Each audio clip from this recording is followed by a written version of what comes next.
নমস্কার বন্ধুরা, আজকে একটা নতুন রেসিপি নিয়ে হাজির হলাম। লাল শাক দিয়ে ডিম রেসিপি। দেখতে থাকুন প্রথম থেকে শেষ পর্যন্ত কিভাবে আমি বানাই। লাল শাকটা আমি ভালো করে বেছে নিয়েছি, নিয়ে ভালো করে ধুয়ে কেটে নেব। কিভাবে করছি দেখতে থাকুন। দেখুন বন্ধুরা, আমি লাল শাকটা ভালো করে ধুয়ে কেটে নিয়েছি, এরকম কুচি কুচি করে। গ্যাসটাকে অন করে নিয়েছি, কড়াইটা গরম হচ্ছে। হলে ডিমটা নুন দিয়ে ফেটিয়ে নিয়েছি।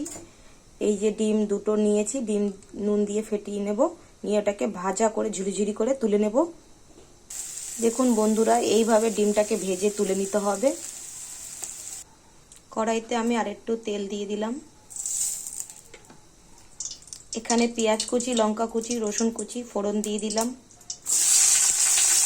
তেলের মধ্যে দিয়ে দিয়েছি, দিয়ে একটু লাল লাল ভাজা হবে।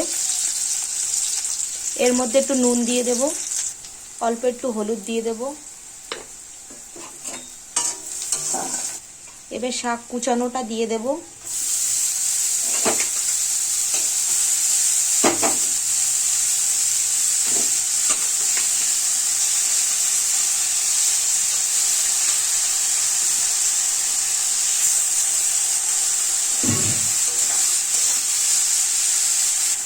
শাকটা যতক্ষণ না সিদ্ধ হচ্ছে ততক্ষণ ডিম কুচিটা দেওয়া যাবে না, ডিমের ভাজাটা। আর শাক আর ডিমটা পুরো ভাজা ভাজা হবে। এটা খুব ভালো একটা রেসিপি, আপনারা বাড়িতে ট্রাই করবেন। কেমন লাগলো কমেন্ট করে বলবেন। আমার পরিবারে যদি নতুন হয়ে থাকেন, একটা লাইক, কমেন্ট, সাবস্ক্রাইব করতে অনুরোধ রইল। হ্যাঁ বন্ধুরা, এই শাক ভাজাটা ডিম দিয়ে খুব ভালো একটা রেসিপি। আমি বাড়িতে ট্রাই করেই আপনাদের কাছে শেয়ার করলাম। করে খেয়ে দেখবেন, খুব ভালো একটা রেসিপি। শাক আমাদের সেদ্ধ হয়ে গেছে, এবার ডিম ভাজাটা দিয়ে দেব।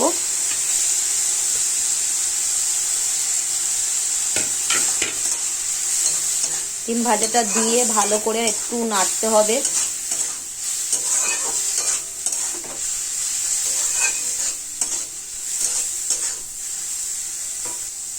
এই শাক ভাজাটা সিম্পল একটা ভাজা, দেখলেন তো কোনো মশলা টশলা লাগলো না। অল্প একটু উপকরণ দিয়েই হয়ে যায় এই শাক ভাজার রেসিপিটা। খুব ভালো খেতে লাগে গরম গরম ভাতের সাথে। দেখুন বন্ধুরা, আমাদের শাক ডিম রেসিপিটা একদম রেডি। দেখুন বন্ধুরা, কত সুন্দর লাগছে দেখতে।